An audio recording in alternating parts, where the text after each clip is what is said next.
Most people, when they have a setback, they think, how do I go back and fix it all? That's the challenge right there. You should not do that. A comeback is not a go back. Welcome to the Start My Next Chapter podcast, where David and Mandy help you navigate significant life changes and rewrite the story of your life, feeling empowered, confident, and clear about what you truly desire. It's time to release what no longer serves you and start your next chapter.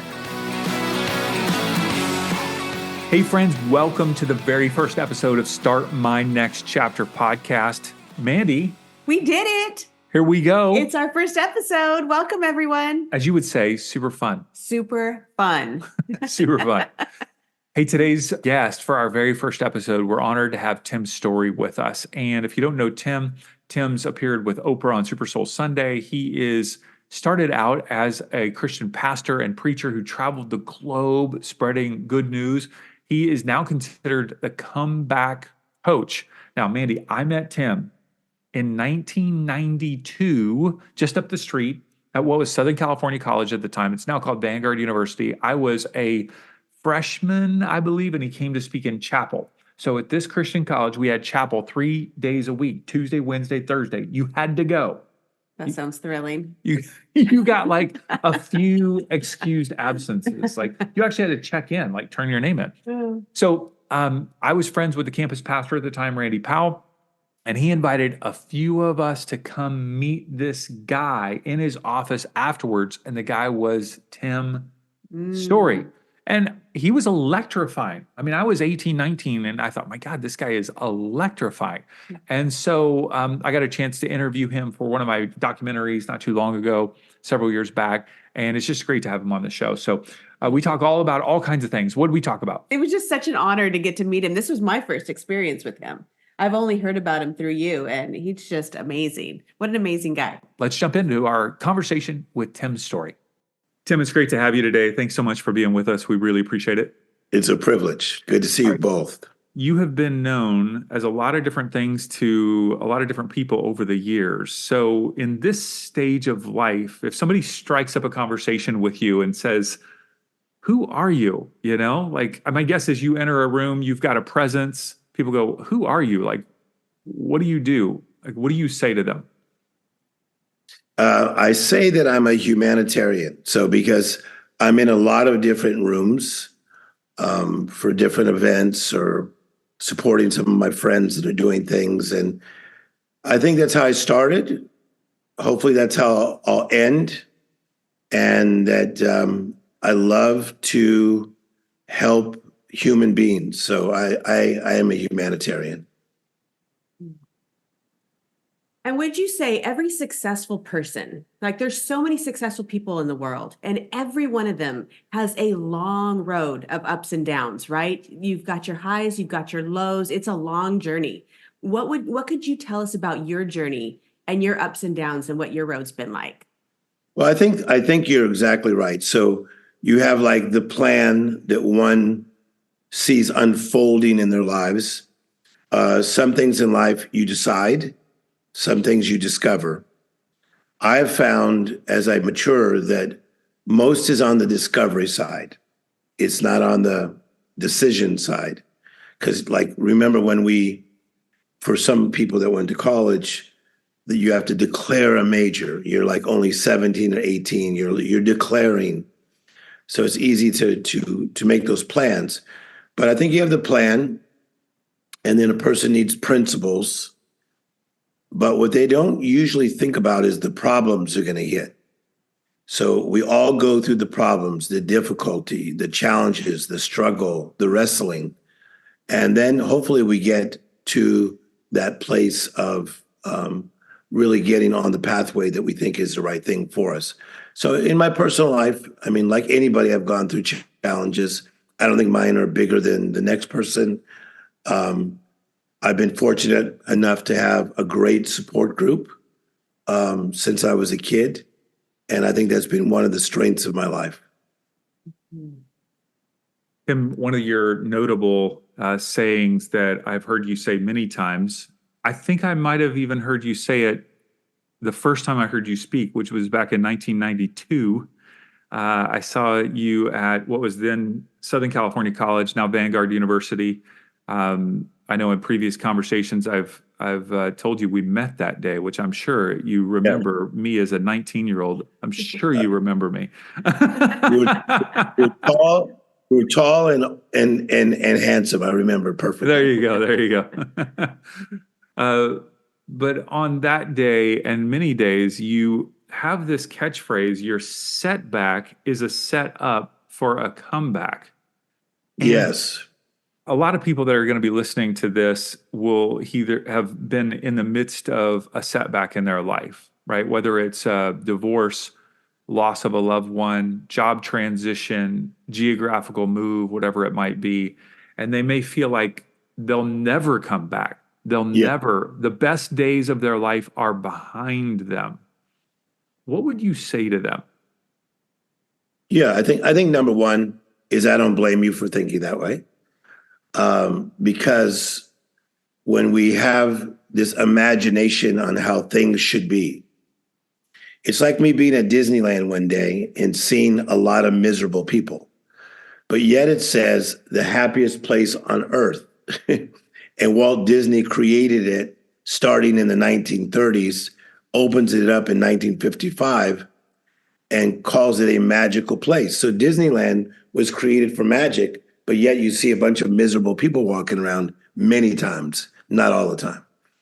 So when somebody has a setback, health crisis, something terrible happens in their childhood, maybe their parents get divorced, they didn't expect it, and then we become adults and life is frail and things happen, I think it shatters the image that they had in their mind.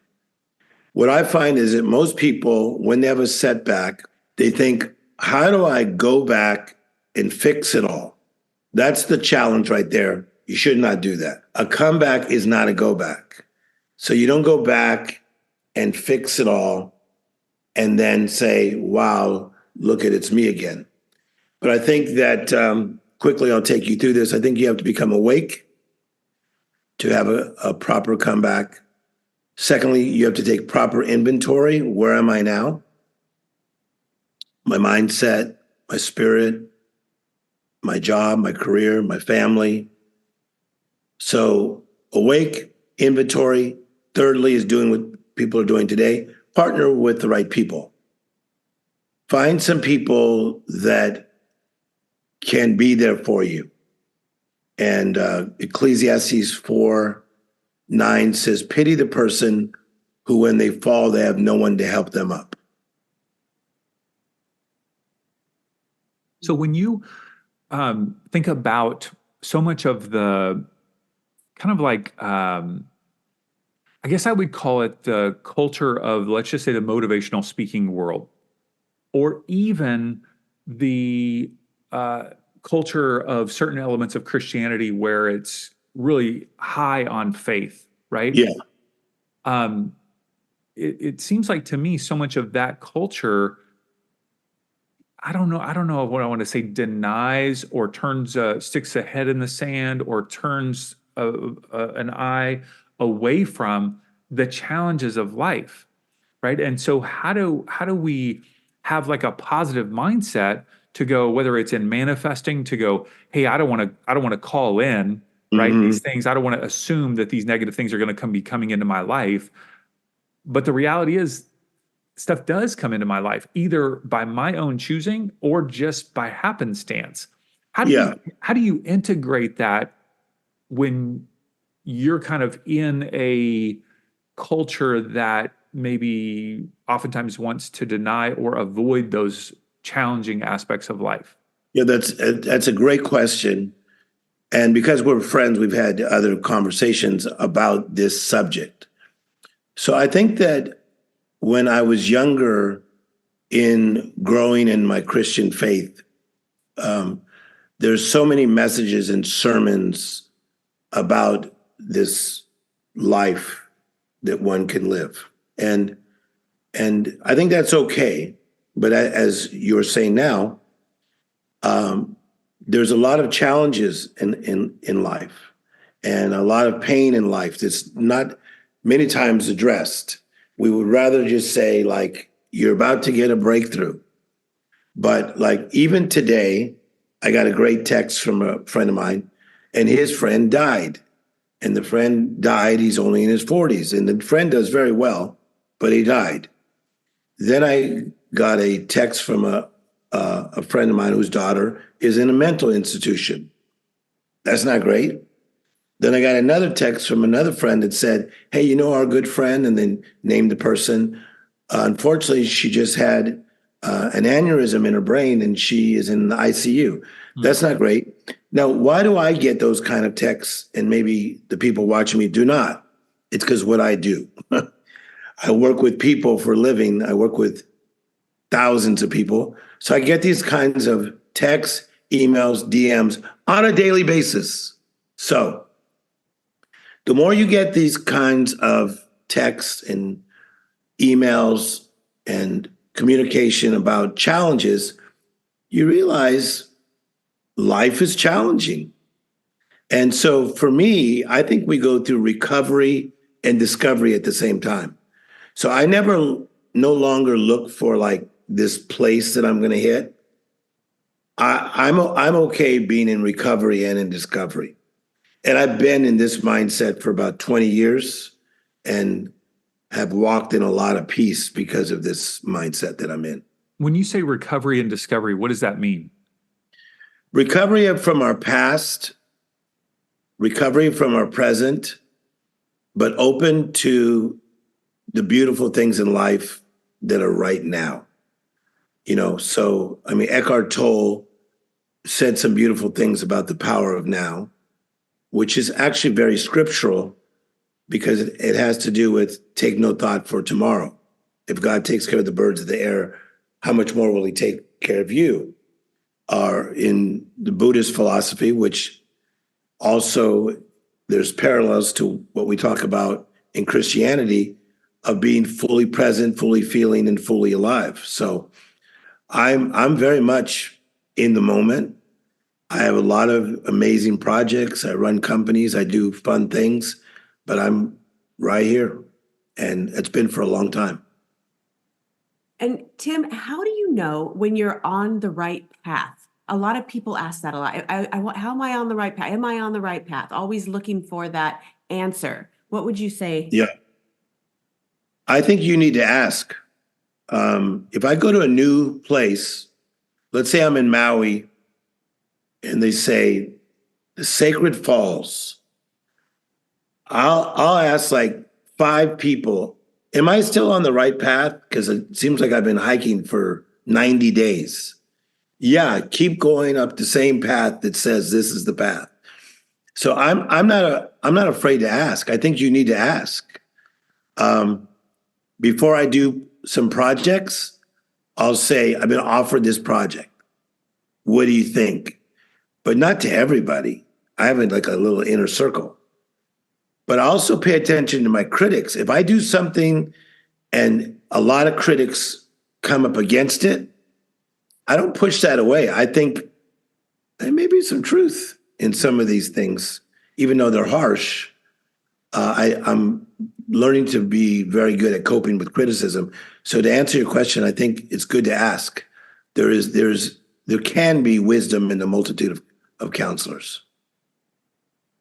I want to go back to, some of these texts that you were talking about that you received today, these really challenging situations. And oftentimes with this experience of a setback comes loss. Yes. Right?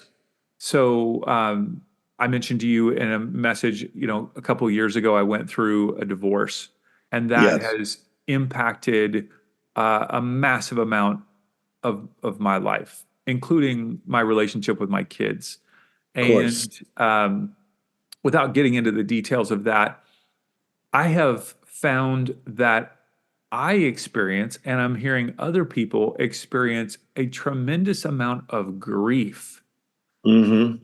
Grief of the loss of, it could be a job, it could be a move, like a geographical change, right? Like missing a home, missing a geographical area, missing friends, missing kids, missing what life used to be. even if maybe it wasn't the greatest, it was familiar. So Yes. how do you help people navigate through that sense of grief and loss when they've experienced tremendous life change? I think a lot of it has to do with working on ourselves, and that's something that both of you are part of, is helping people with their own transformation, but being willing to be open to your own transformation. So I like Carol Dweck, who teaches at Stanford. She teaches on the difference between a fixed mindset and a growth mindset. A growth mindset is that we're willing to adjust, adapt, grow.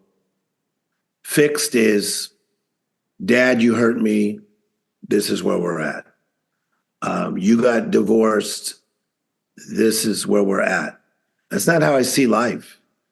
I think it's all about growth, adjusting, adapting. And so I work with a lot of people that have been through divorce, because divorce is not, as you know, just in marriage. Divorce can be from friendships. It could be a company that you start with other people, because divorce, as you may know, means divided force, de-force. Ouch. Okay, so what do we do now? We have to have a growth mindset, and we have to adjust. Christmas might be different. Thanksgiving might be different. I guarantee you this world is different. I love Ukraine. I never thought the very areas that I have stayed in many times would be bombed. I have a lot of great Russian friends. It's interesting to see the sides that they take. We all have friends that live in Israel. That's a touchy subject. We have an election coming up. That's a touchy subject. So I think we just have to keep growing, adjusting, and adapting. But the key is to work on ourselves and be in a growth mindset, and then just be very merciful to others. Mm-hmm. There's a word that you and I are both very familiar with because of Christian culture, let's just say, and it's the word calling. Yes. Having a sense of calling. And one, I'd love to hear where you trace your calling back to. I'd love to hear that story of like where you had a sense of calling, what you sense you were called to. And then the third part of that question is that in the midst of your own setbacks, your own challenges in life, and I know you have had multiple challenges and setbacks along the way, did you ever feel like your calling was lost or revoked or changed in some way? So maybe start with like, when did you sense a calling on your life, and what was that calling to?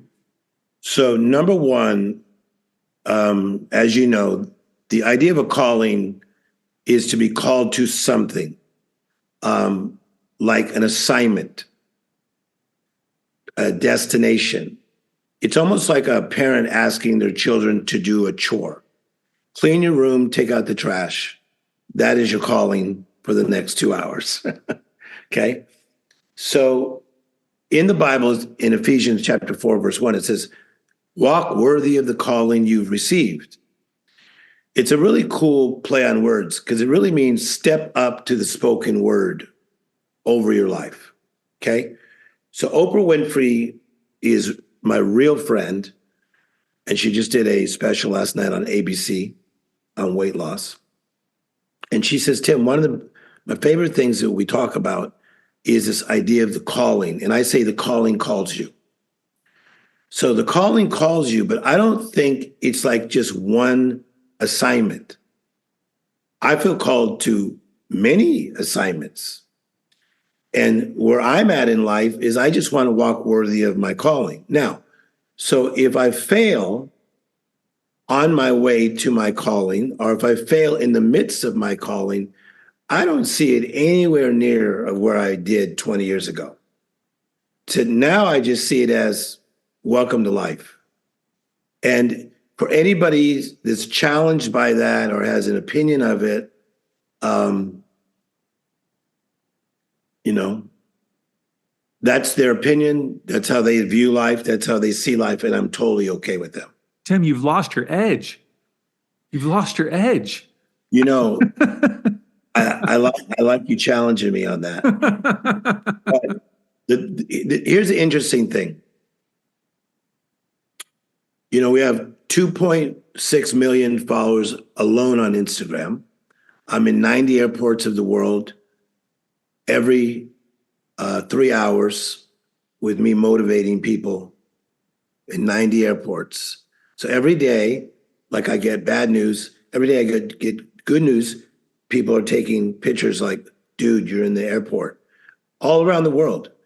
I'm in thousands of hotel rooms, same thing through this group called Reach TV, okay?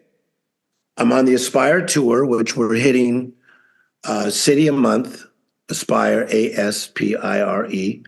We're about to do Los Angeles this coming Saturday, and Magic Johnson, myself, many other people. And we're having 3, 4, 5, 6, 7,000 people come and see us every month. So I'm still pretty swaggy. But to me, my idea of what's good and what's bad is a lot of that has changed. And those people that think that way, that I used to think a little bit that way, not completely, you know, if it's working for them, it's working for them. Yeah. It's a big world. We have 8 billion. So do you feel like you did? It sounds like maybe 20 years ago, you would have wrestled with, you've lost her, your calling's been changed. Yeah, because I was one of the heads of the WWE. So I was one of the top wrestlers in the world. So like in that world, I was one of the top wrestlers in the world. So that's like if I was Hulk Hogan and then you don't get to be in the same way. It's like still Hulk Hogan. So I now see it as, wow, that was a cool time in my life that I was that guy. Mm-hmm. But now I'm this guy, and that's pretty dope too. Mm-hmm. Yeah, it's pretty interesting to hear the current president quoting me the other day in one of his talks. And President Obama, when he was in, having my book on his office desk for 6 months so he could remember to turn his setbacks into comebacks. So all that stuff, I think, is very current, very unusual for a spiritual leader to be in areas that life has taken me. But in the midst of that, I enjoyed going to a cafe down the street here and talking to the guys there, joking with them.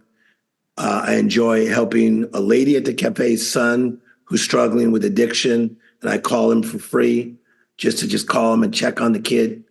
Why do I do that? Because I feel like it. So yeah, I like the big stuff and I like all the other stuff. I think it's all big.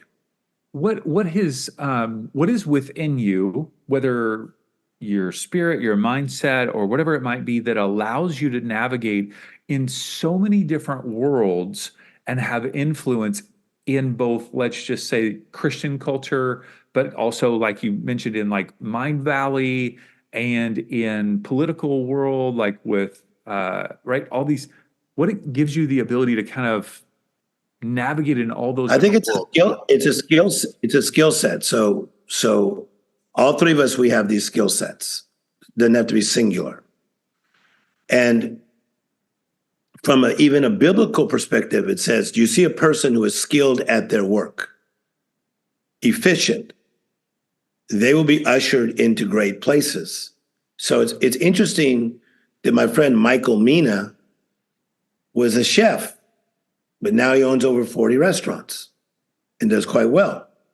My friend Brent Bolthouse used to rent spaces to have nightclub parties. And now he's a gigantic mogul with all these restaurants everywhere. The Bungalow Huntington Beach, the Bungalow Long Beach, that's Brent, the Bungalow Santa Monica, and all these restaurants he's doing, you know, with other people as well. So, I mean, the skill of a Michael Mina being a chef, the skill of a Brent Bolthouse of being a nightclub promoter, the skill of a Tim Storey being a good listener and being really great at turning people's setbacks to comebacks have led me into all these faces, spaces, and places. So that's what I think it is. Don't ask me to fix your tire. Don't ask me to cook you a gourmet meal. That's not my strength. But this other thing I can do. Talk to us about miracle mentality. Talk to us about what does it mean to have that kind of mentality and how do you develop that? Look at this. I even wrote a book on it. And you're looking good on that cover. It was a French lady that shot this, and she's like 74, which is young. And she says, I'm gonna shoot you for hours. Some people only shoot for 1 hour. She goes, but you have too much energy. I want to wait till you're tired and we'll find the right picture. It was very funny. And she wore me out and got me down to that place. But there's some truth to all that. She goes, I don't want you to like project, just be. The miracle mentality is a miracle is something that's extraordinary, uncommon, not regular. A mentality is a mindset, a frame of mind. And it's not just a play on words, but my mindset is mine to set. So it's a little later in the morning right now while we're filming this. My mind is already set. I've already done 2 hours of work from prayer, meditation, study. It's over with. I'm somewhere already. So no matter what comes at me, I'll deflect it, I'll catch it, I'll deal with it today, I'll deal with it tomorrow. So I'm not wondering and wandering. The miracle mentality is to have a miracle mindset, to set yourself in an extraordinary place. That's where my mind is, truly. So if somebody wants to take on that same mentality, how would they go about that? Go back to the innocence of childhood.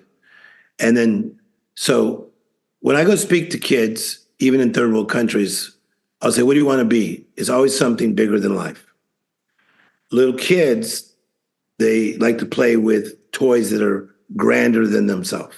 If you're a boy, Superman, I'm playing with Superman, Spider-Man, Iron Man. Little girls, I'm a princess. They want to have certain parties that are usually out there in the fairy area of imagination. So some people have challenged me on this after talking. They said, well, my childhood was miserable. I was molested. And, so they always want to push back things. I go, well, sorry, that happened. So I started discussing this with some psychologist friends and 2 psychiatrist friends. And they agree with me. They say that even if somebody has been squashed in their childhood, they still have an imagination and they still have some innocence. And part of their imagination is get me the hell out of this house or get me out of this family or get me out of this experience. So to tap into the miracle mentality, I take people back to a place of innocence because to be in that place of innocence where it's not just thinking about death, loss, divorce, hardship, pain, paying taxes and everything else. There's some beauty in innocence. The innocence of the sun hitting your face, the innocence of a butterfly going by you. Man, I live in a lot of innocence, even though I have an adult job, Love that. Just a couple of, I don't know if it was last weekend, a couple of days ago, basically, Robert Downey Jr. won his very first Oscar. Yes. And when I saw that, I internally had a celebration for him because of the comeback that he has had in life. And I know you've played a role in supporting him in that comeback. When you saw he won that Oscar, what went on inside of you? I mean, he's my real brother. So Brent Bolthouse and I were talking about this. Brent used to actually live with him when they were like 17 and 18 years of age. They go back that far, and we're all best of friends, and all were on a board together forever for prison reform. And to know Robert as a real friend, a guy who's so close, he calls my mother to check on my mother, but now he's worth about $500 million. So that's different. I was elated because what a comeback. But I love the fact that he's so honest that he needed a team. He had been, in a relationship before with an amazing woman. It did not work out. They had a great son. They have a great son out of that relationship.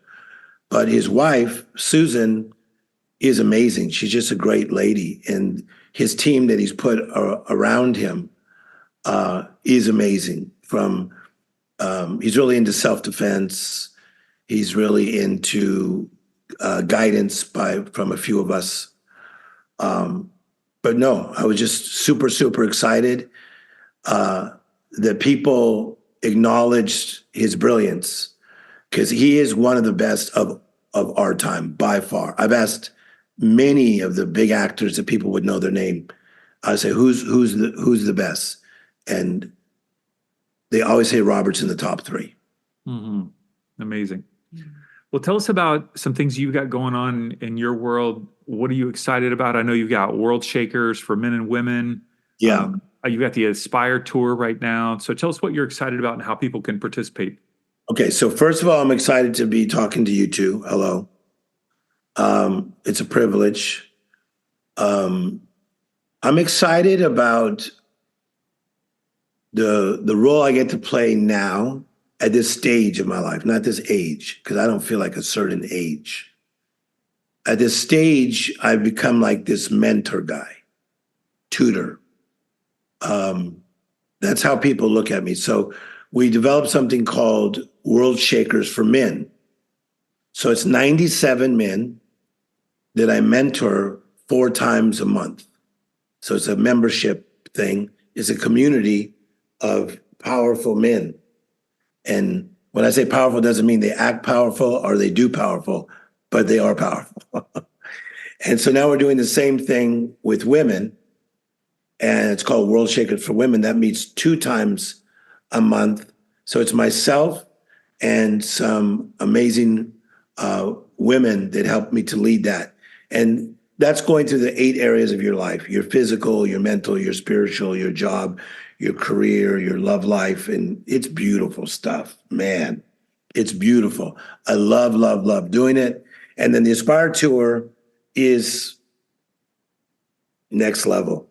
I mean, so anywhere from a Kevin Hart, the comedian, to the guys from Shark Tank, to learning about money, investing, real estate. So it's a privilege to be part of that team. I'm enjoying myself, but I'm also enjoying watching both of your dreams come true and other people's dreams come true. All right, That's Tim. awesome. TimStorey.com. And obviously we'll link you Instagram, Tim Storey Official, and we'll link all your social media handles. If somebody's listening to this and they're in the midst of a setback, they're really struggling today, and they just need a word of encouragement, what would you say to them? Yeah, I think that it's not always just a play on words, but it's truly, you may not be what you want to be, but kind of like, thank God you're not what you used to be. And I think that so many times we don't give ourselves a break for how far we've come.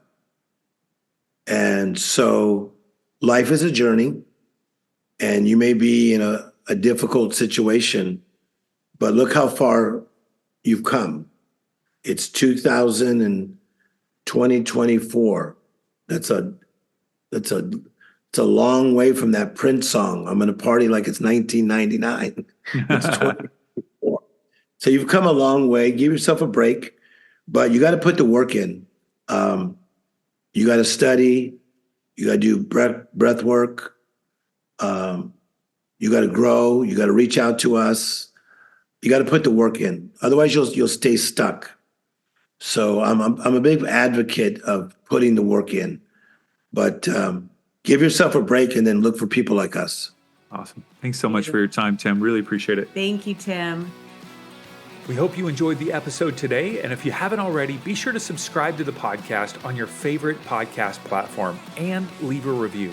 Tell a friend about today's episode and encourage them to listen as well. Follow us on social media at Start My Next Chapter, and also check out our website, startmynextchapter.com.